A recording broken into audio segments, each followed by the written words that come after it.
A strange gale of defection seemed to have enveloped Nigeria's political space, with the All Progressives Congress becoming the most preferred destination for politicians seeking to forsake their current political ideology and pick up a new one. It seems the People's Democratic Party, Nigeria's main political opposition, is losing steam, and its ranks are fast depleting. This is Politics on Sunday. I am Femi Akonde.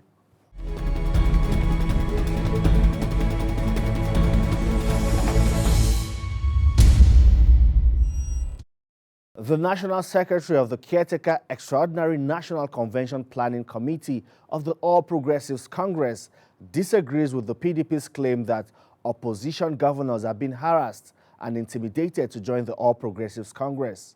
James Akpan Udo Edeche also says the approval of Mr. President to extend the tenure of the Caretaker Committee indefinitely is legitimate.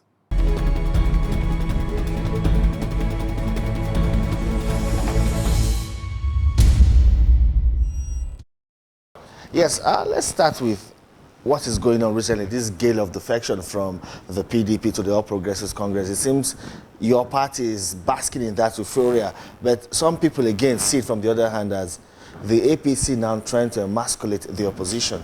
Well, you see, ever in the history of Africa, you will agree with me that the Caretaker Committee, that we have introduced something that has never happened before in the whole of Africa. We have taken the registration of our party membership to the grassroots unit, not ward. And we talk about basking things, talk about vote. And the opposition have seen the strengths that we have through genuine democratic process to have people coming into our party. We've been able to talk to the youth, disabled, the women, and the result is tremendous. And people have seen that it's a party to be, that you can't afford to ignore, let me say so.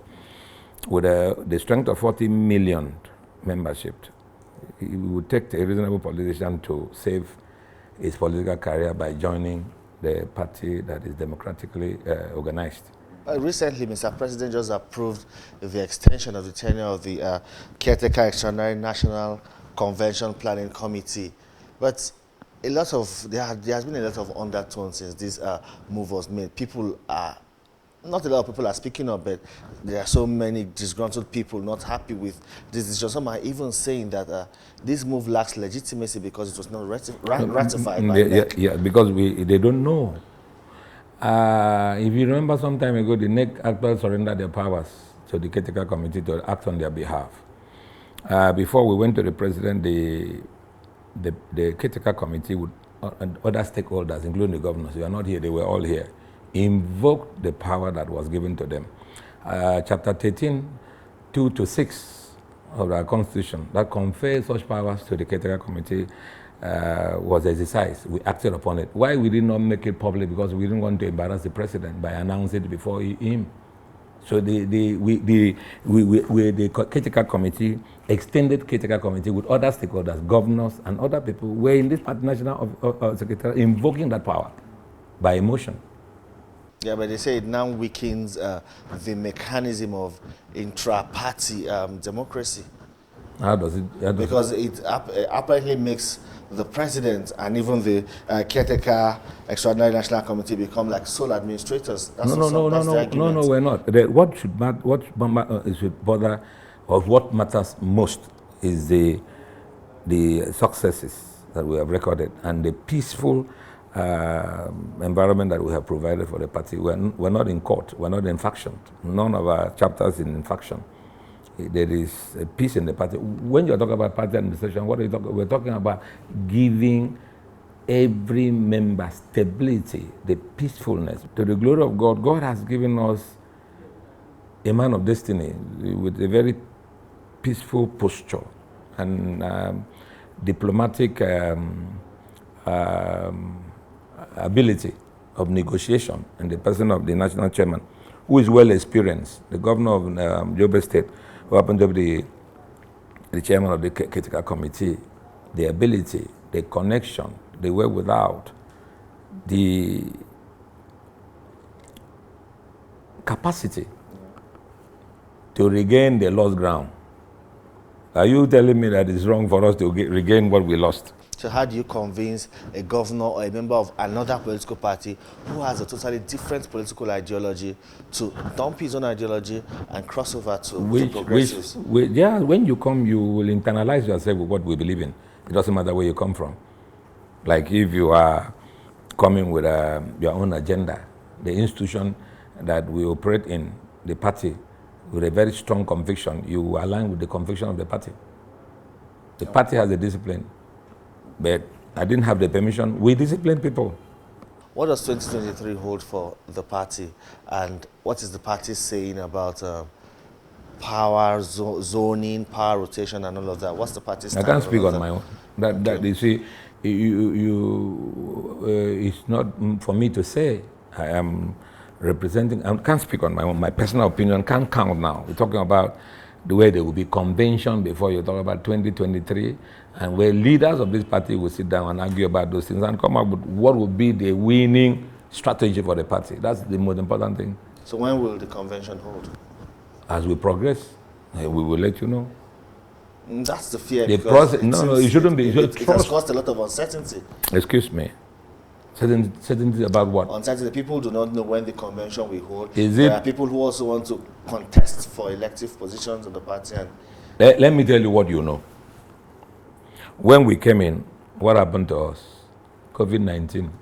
Is it our making? No. And you strike again by unguided miscreants, by protesting to defend their criminalities, NSAS thing, to even destroy your station. I mentioned a lady I saw on Facebook. I wept because I have a wife. I have a daughter. I put myself in her shoes. She was an innocent woman working for a station and I'm trying to earn a living. What has TVC got to do and those employed people got to do with NSAS? They destroy things. And that took almost about, with this crisis and COVID-19, took almost about 7 months from us. We have to risk our life to go and campaign for our candidates. If you remember, I do election, doing most of those things. And let me also remind you vividly and empirically and evidentially that we have gone for by-elections and we have won. Almost 96% of all the elections that we have won. Even after COVID, even after NSAS, we won in Lagos State. So you can canvass whatever you want to canvass on the page or on social media and all that. It does not remove what people believe in the villages. Okay, so how do you respond to a group of people that would say the All Progressives Congress came and promised change? A lot of people joined on that bandwagon. They believed in the mantra. But look at the challenges of governance today.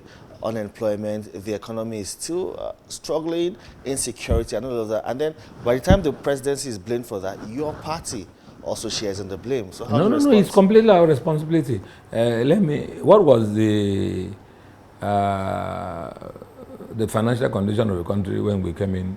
I want to get you back to COVID-19 and how much was the barrel of oil when we took we don't want to overflock this. It is better said than done. When you are staying outside to agitate, I've seen a lot of professors who come into government and some of them went to prison. When they were outside, they were talking about governance. When they gave the opportunity, they stole.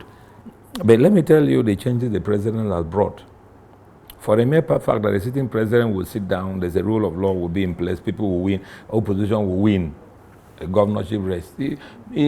Before then, other parties that were in government will not allow you to win because the president allowed the security to work, the president allowed the INEC to operate, president allowed. Someone will say, why are you saying that? INEC can operate. No, INEC cannot operate without police. He did not hinder the election. He allowed free and fair election. That's the change. You're talking about people have been employed. The only thing is that we inherited a lot of unemployment and we're taking it in batches and all that. And the decline of crude oil and other indices in terms of economy, people we're still battling with it. That's what it is. We don't renege. We're still on it. 2023, do you still see your party as the most popular party with Nigerians? People say it goes beyond defections. At the end of the day, the ballots would have to count. Do you still see your party winning the ballot in 2023? Have you worked enough to deserve a win? Do we still have a competition? That's why I started initially saying you are emasculating the opposition.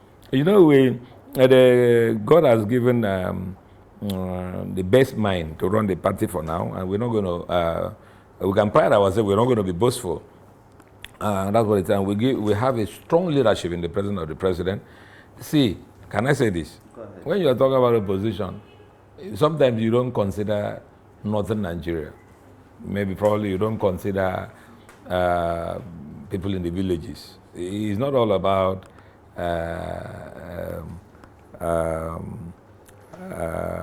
social media.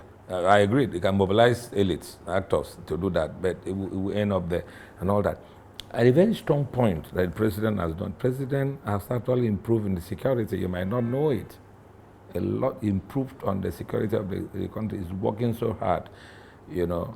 And security is not all about, I don't want to use military terms, using gun. Let me ask you a question. How did this start? It start with politicians. It will end by negotiation. This insecurity will also end because it has completely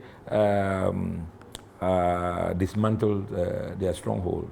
When we came in, most of the local government were under the siege of Boko Haram. There are no local government, not a meter of the land is being under the control of the terrorist group. What you now is banditry, kidnapping, and all that, which is being contained every day. Yeah, well, these days we hear words like, oh, the country is at a precipice, we're at the brink, and all of that. And people are saying Nigeria has never been as divided as it currently or presently is. What would you say about that seeming dissatisfaction among people, groups, and entities? Because they're not in power. Can you compare? That is the same sound and bite you are having in America between the blacks and the white. Dividing the one thing is paramount in America, the patriotism of a country. You can disagree, but the patriotism, this is when leadership is supposed to, most of those who are supposed to show leadership by calling their members together and say, no, Nigeria is bigger than APC. Nigeria is bigger than PDP.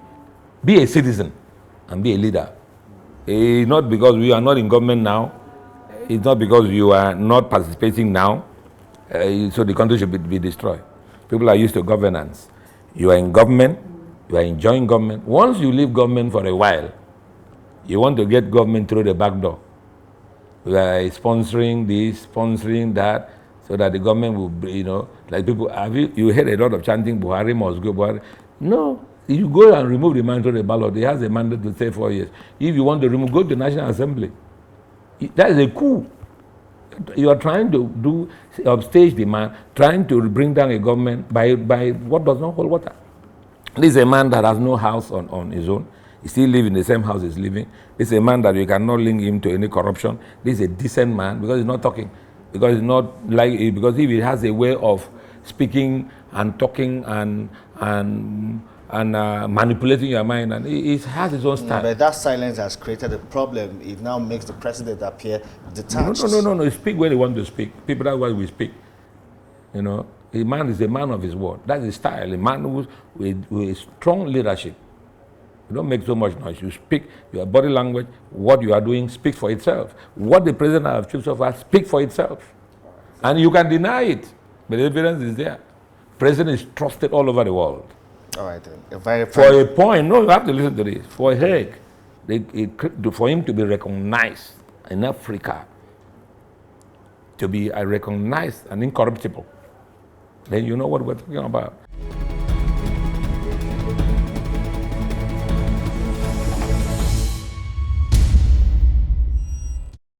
Security and the lack of it is still a dominant issue in the country. The government continues to scratch its head in search of a solution. Also, more threats continues to emerge. the rearrest of Nnamdi Kanu has not stopped the IPOB agitation or addressed the issue in the southeast. Also, the attack on Sunday Igboho will not kill the spirit of the movement he has started. It seems the authorities are clueless when it comes to settling conflicts, more so as state governors who have publicly admitted their helplessness. I sat down with Emmanuel Yahweh, National Publicity Secretary of the Arewa Consultative Forum.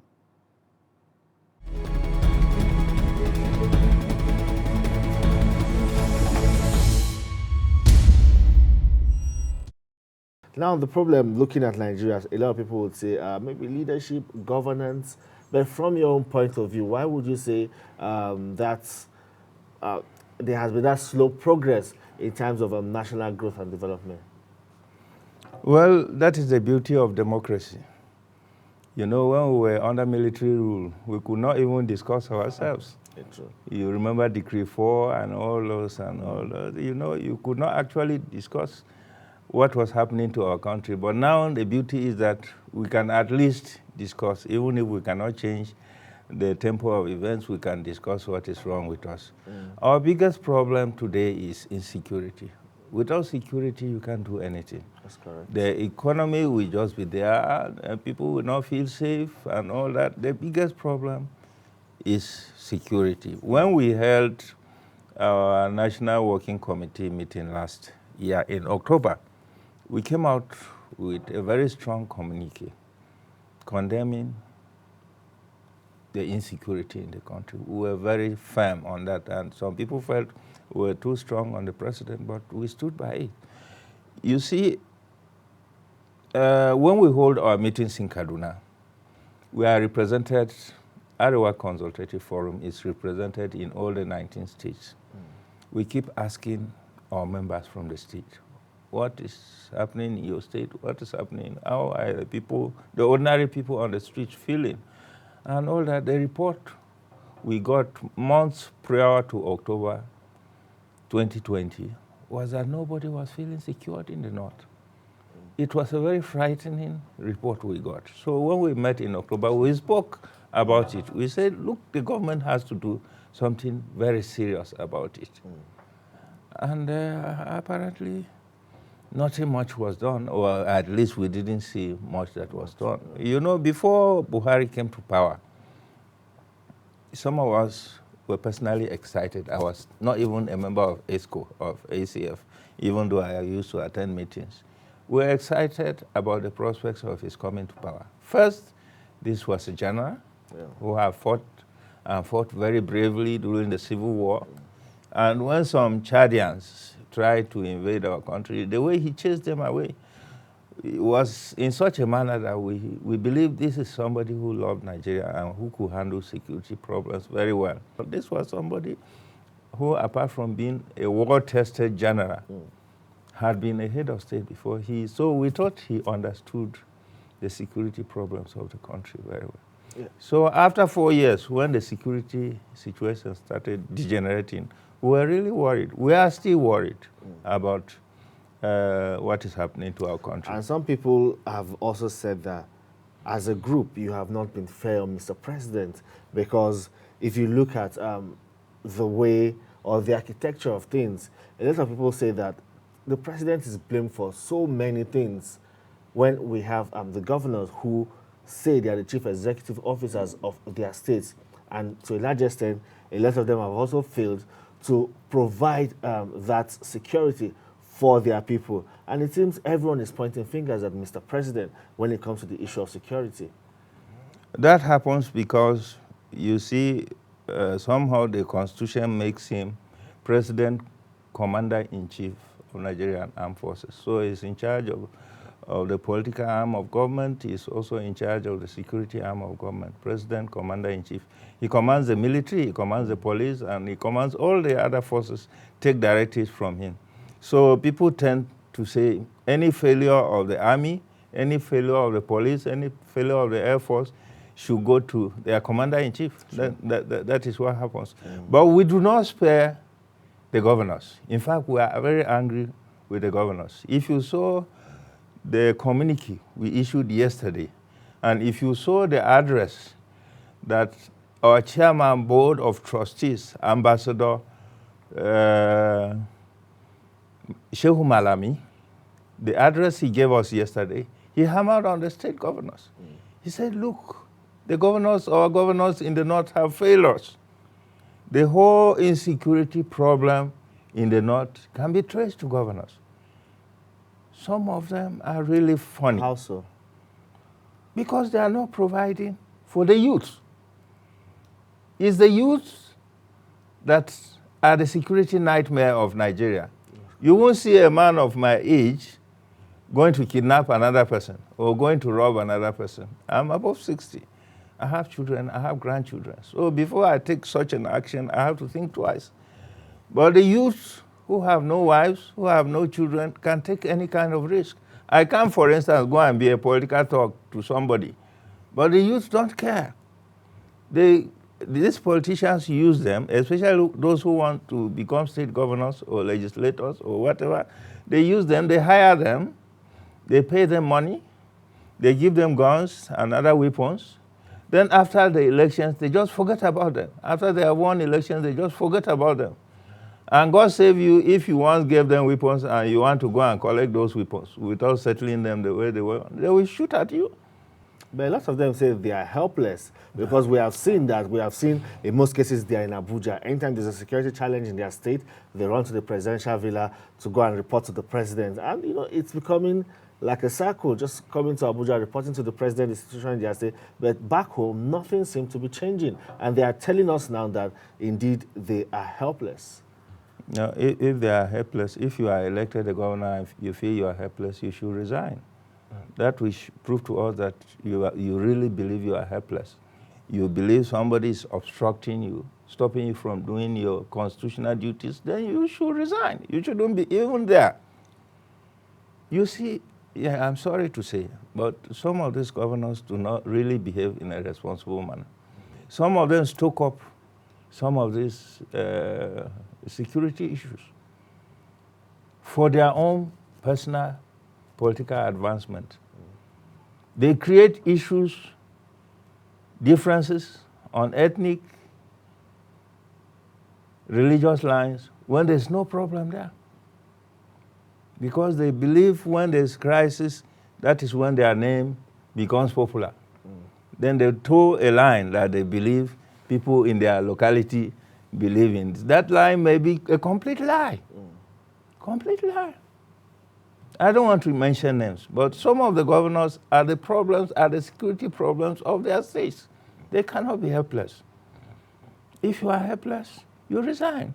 Damba Basunti, when he was governor of Taraba, you know Taraba is a crisis-riddled state. I'm from that state, so I know. Damba Basunti, when he was governor, all the ethnic wars in Taraba just ceased because he was serious about it. He would call a traditional ruler, say, I know in your locality, these people are always fighting these people. If I hear peep, I'm going to remove you and send you to prison. And all these traditional rulers sat up, and all the ethnic wars in Taraba just vanished, as if it was not Taraba again. And you can see similar things happening, something like that happening in Kogi also. Kogi also is from the north. Yeah, but you don't hear of this kidnapping, these acts of terrorism that happen all over the north. You know? We have seen the Kogi state governor, and then sometimes people wonder if he's not a governor like the rest of his colleagues. We have seen him handle issues around security and the rest head on. He has been able to tackle it head on, and there's been a drop in the number of these incidents in his state. And then the question is, how is his approach different from that of other governors? Let the other governors go to Kogi and study. They have a Northern Governors Forum. Yeah, they do. Let them meet and ask themselves, how has this young man, who happens to be about the youngest of the governors running the second term, how has he succeeded? That is what they are not doing. When they meet, in fact, at the time we had to issue a statement because their quarrels, public quarrels, were becoming very embarrassing. A governor will issue a press statement insulting another governor. It was very embarrassing. Yeah. We thought they have that forum so that they can compare notes.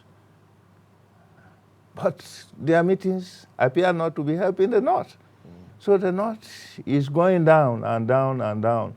And it's very unfortunate. Yesterday we issued a statement. We said, look, if you are not able to take care of our youth, then know that the North is sitting on a time bomb. But how come? Which will soon explode. This is not the first time the Arewa Consultative Forum will be coming out strong to make statements, to even give policy directions to northern governors. But is it that they take all of this advice for granted because these issues still persist and have even worsened? They take it for granted because we are neither the executive nor the legislative arm of government. We don't really have powers. But they come to you before elections. And they come to us. That is the politician in them. When they need you, they will come to your house at night and beg you. When that is over, they forget about it. Yeah. But you see, what we are telling them is that, look, this country belongs to all of us, not only you, the governors. We have a share. Our children should be able to take a Nigeria that is better than what we met. And so would you subscribe to a system whereby power is devolved and the president's a lot of responsibility is taken off the president, and these state governors are empowered to do more? And maybe if we have that kind of a situation, that's rapid growth, development, security, and all we seek to have in the country might just be achieved. There's this mistaken notion that the North is against federation, that the North doesn't want restructuring. Let me tell you a basic fact of history.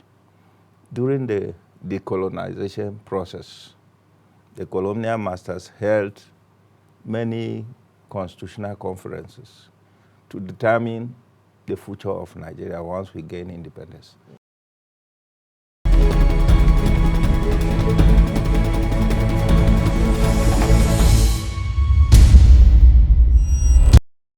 That is the much we have time for the program today. You can subscribe to TVC News YouTube channel to get more updates and news. Thank you for watching. See you next time.